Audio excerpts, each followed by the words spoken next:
समय में हमारी दुनिया में डायनासोर का राज था। वे चलते थे जहां हम चल रहे हैं, इसी हवा में सांसें ली, इसी धरती पर लड़ाइयां लड़ी। इन दैत्याकार बड़े विचित्र डायनासोर ने करीब 14 करोड़ सालों तक इस धरती पर राज किया। इन डायनासोर की कई हजार प्रजातियां थी। इनमें से कुछ शाकाहारी थे, कुछ मांसाहारी, तो कुछ डायनासोर बहुत ही शांत स्वभाव के थे। वहीं कुछ डायनासोर बहुत ही हिंसक और खतरनाक थे। ये उस समय के सबसे सफल जीव थे। लेकिन फिर अचानक ऐसा क्या हुआ? आखिर वह कौन सी घटना थी जिसने इनका नामो निशान ही मिटा दिया? इसे जानने के लिए हमें करोड़ों साल पीछे जाना होगा और डायनासोर्स के उस अंतिम दिन को करीब से देखना होगा। तो आइए चलते हैं आज से 65 मिलियन साल यानी कि 6 करोड़ 50 लाख साल पीछे।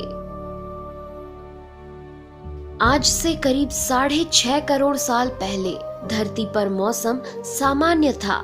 चारों ओर सूरज की रोशनी बिखरी हुई थी। लंबे लंबे पेड़ों से टकराती समुद्र की ठंडी हवाएं और चारों तरफ डायनासोर के चिल्लाने चिंघाड़ने की आवाजें। जब ये सारी डायनासोर प्रजाति बड़े ही आराम से धरती पर अपना जीवन बिता रही थी, तब 10 करोड़ साल पहले ही इनकी किस्मत लिखी जा चुकी थी। 10 करोड़ साल पहले एक छोटा एस्टेरॉयड का टुकड़ा जो सुदूर अंतरिक्ष से आ रहा था, वह पृथ्वी से लगभग 20 करोड़ मील दूर मंगल और बृहस्पति के बीच बने क्षुद्र ग्रह बेल्ट में घूम रहे एक बड़े एस्टेरॉयड से जा टकराता है। इस टकराव से उस बड़े एस्टेरॉयड की दिशा बदल जाती है और वह क्षुद्र ग्रह बेल्ट से निकलकर सीधे पृथ्वी की ओर 22,000 मील प्रति घंटे की रफ्तार से बढ़ने लगता है। जब यह एस्टेरॉयड पृथ्वी से 3,84,000 किलोमीटर की दूरी पर था, तब धरती से शायद डायनासोर का अंत ना होता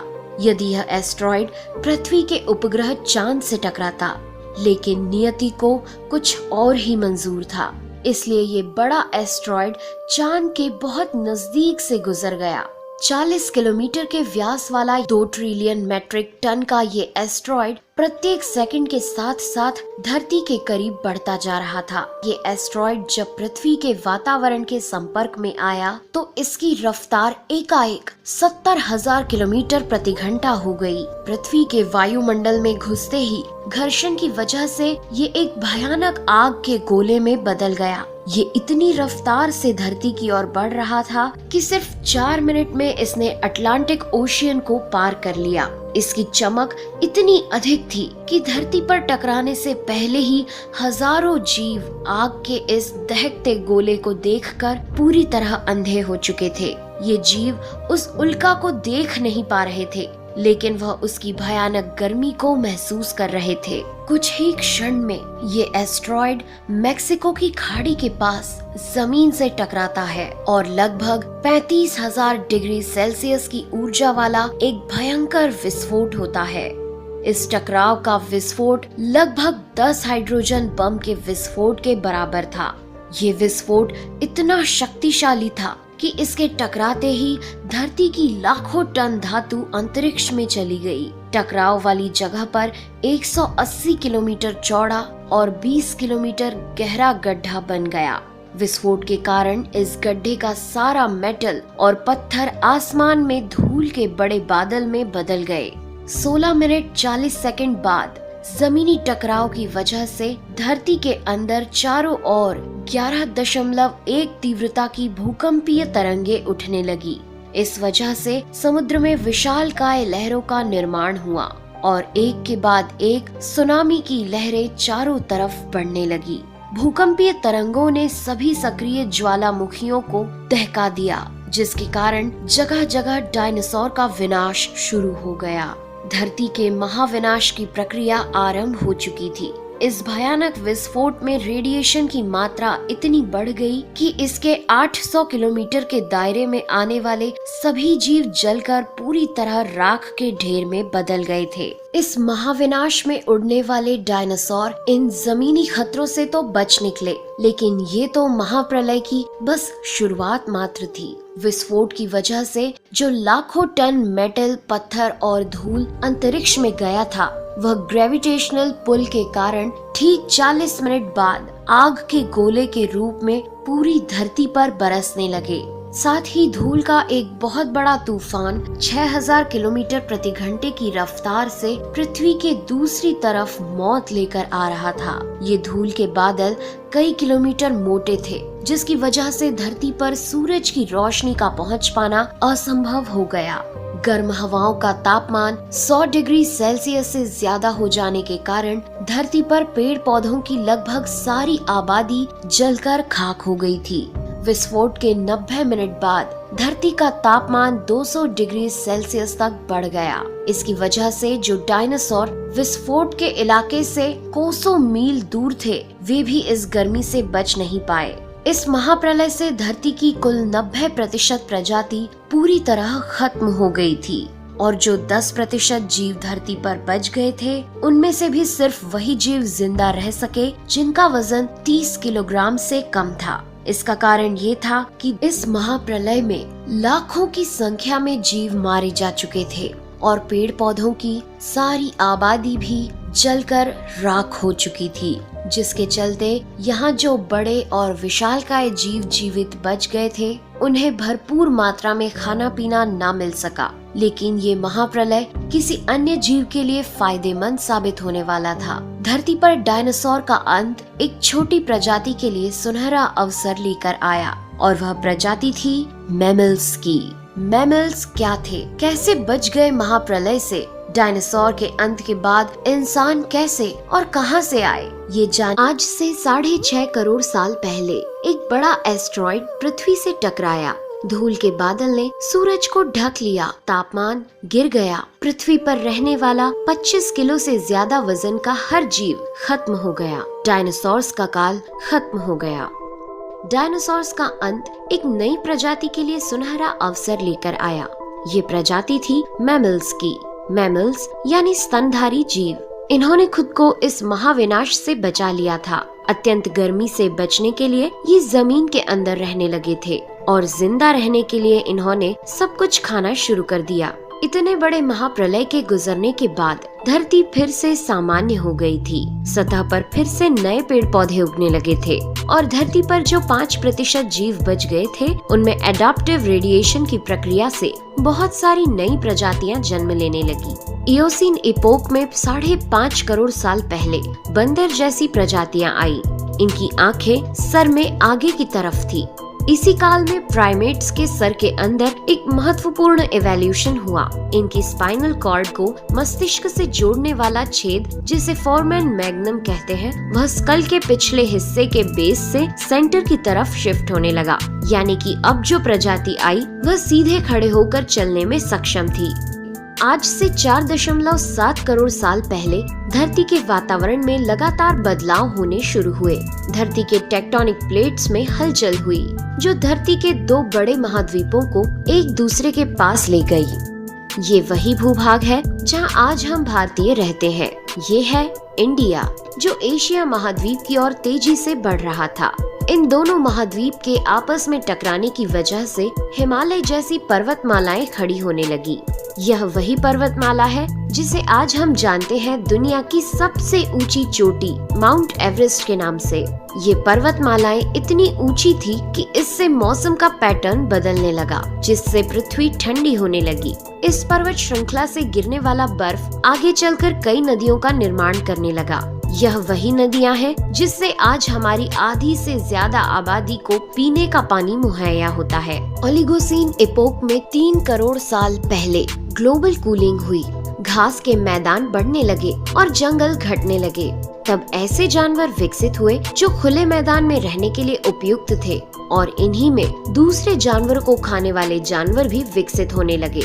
1 करोड़ साल पहले पृथ्वी वह रूप लेने लगी थी जिसे आज हम देख रहे हैं। धरती का वातावरण लगभग पूरी तरह से आज के समान बन चुका था और धरती के सारे महाद्वीप लगभग पूरी तरह से जाने पहचाने थे। लेकिन परिस्थितियां फिर बदलने लगी। 40 लाख साल पहले धरती की टेक्टोनिक प्लेट में एक बार फिर से हलचल हुई और अफ्रीका के पूर्वी इलाकों में एक नई पर्वत श्रृंखला का निर्माण हुआ। ये पर्वत श्रृंखला थी ईस्ट अफ्रीकन रिफ्ट वैली। इस पर्वत श्रृंखला के उभर जाने से यहाँ के हरे भरे जंगलों में आने वाली मौसमी हवा का मानसून पूरी तरह रुक गया और इस वजह से यहाँ के जंगलों में बारिश आनी बंद हो गई। यहीं इसी जंगल में रहते थे द ग्रेट एप्स। ये हैं हमारी काफी दूर के रिश्तेदार। हमारी ये पूर्वज कहलाते हैं पेरोलापिथिकस या पेरोला। हमारे परिवार की शुरुआत इसी ग्रेट एप्स से हुई। पेरोला पेड़ों पर रहते थे और फल खाते थे। वजनी होने के कारण ये एक डाल से दूसरी पर नहीं जा सकते थे, इसलिए ये हमेशा झूलते रहते थे। कभी कभी ये अपने दो पैरों पर भी खड़े हो जाते थे। ये चल सकते थे। आम धारणा के उलट सीधे चलने की क्षमता जमीन पर नहीं बल्कि टहनियों पर विकसित हुई। बाइपेडलिज्म यानी दो पैरों पर चलना इंसानों की नहीं बल्कि एप्स की खोज थी। आगे चलकर ये ग्रेट एप्स जलवायु और जगह के अनुसार बदल गए। कुछ चिंपैंजी और गोरिल्ला में विकसित हुए, कुछ इंसानों में विकसित होने शुरू हुए। वो पूरे अफ्रीका में फैले हुए थे। बारिश के बंद हो जाने से यहाँ के जंगल सूख गए, जिसका सबसे ज्यादा असर इन एप्स पर पड़ा। जंगल सूख जाने से इन एप्स के लिए खाने की समस्या उत्पन्न हो गई और इसीलिए अब ये पेड़ों से उतरकर खाने की तलाश में जमीन पर अपने कदम रखने लगे। ये है एडिपिथिकस रेमिडस। ये हैं हमारे पूर्वज जिन्होंने जमीन पर मानव इतिहास का पहला कदम रखा और आज इन्हीं के कारण हमने चांद पर अपना पहला कदम रखा। इनका दिमाग एक संतरे जितना बड़ा था और इनकी लंबाई 4 फीट तक थी। ये हमारे वंश के सबसे पहले सीधे चलने वाले जीव थे। कई हजार सालों के विकास क्रम के बाद ये 2 पैरों पर चलने लगे। इससे ऊर्जा कम खर्च होती थी और ये चलते चलते भी खा सकते थे।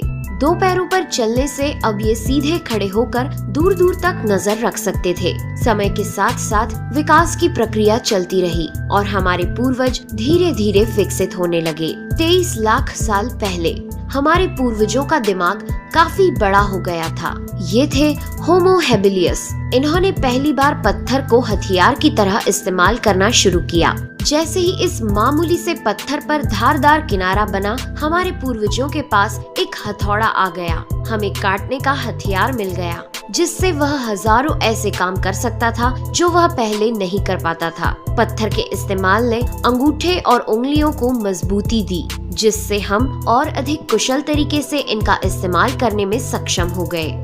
समय बीतने के साथ ही हमारे पूर्वज अब समूह में अन्य जानवरों का शिकार करने लगे थे। ये थे होमो इरेक्टस, जो अन्य जानवरों से ज्यादा होशियार थे। इन्होंने ही सबसे पहले आग का इस्तेमाल करना सीखा। आग की खोज हमारे पूर्वजों के लिए सबसे बड़ी खोज थी। ये उन्हें गर्मी, रोशनी, अंधेरों और जंगली जानवरों से सुरक्षा देती थी और इसी वजह से अब परिवार भी बनने लगे। इन्होंने आग पर मांस को पकाना सीख लिया था।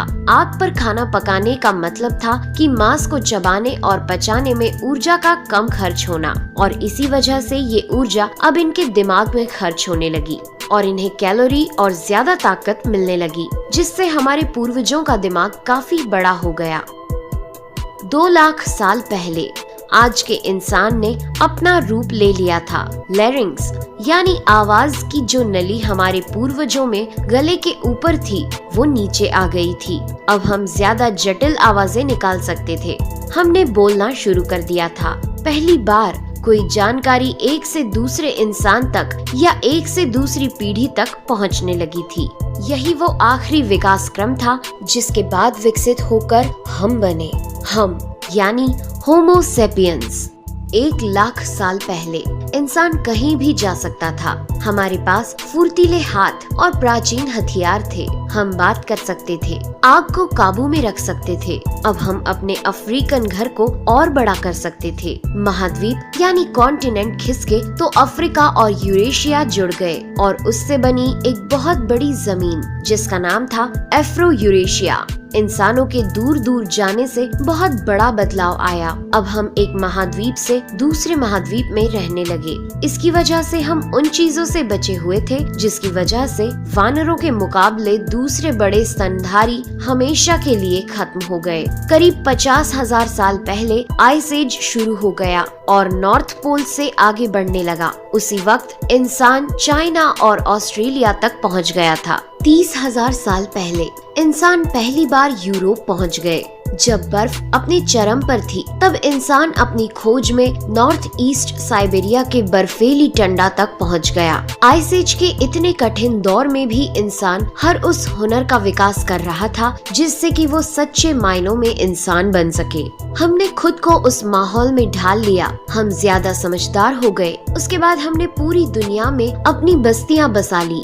समुद्र किनारे से पहाड़ की चोटियों तक, हरे भरे मैदानों से लेकर पथरीले इलाकों तक, हर जगह इंसान थे। हमारा हुलिया, त्वचा, बाल और आँखों का आकार जलवायु और जगह के अनुसार बदल गया। हमने अपनी आवश्यकता के हिसाब से खेती शुरू की और जानवरों को पालना शुरू कर दिया। हमने कस्बों और शहरों का निर्माण शुरू किया। उसके बाद हमारी सभ्यता और संस्कृति का जन्म हुआ।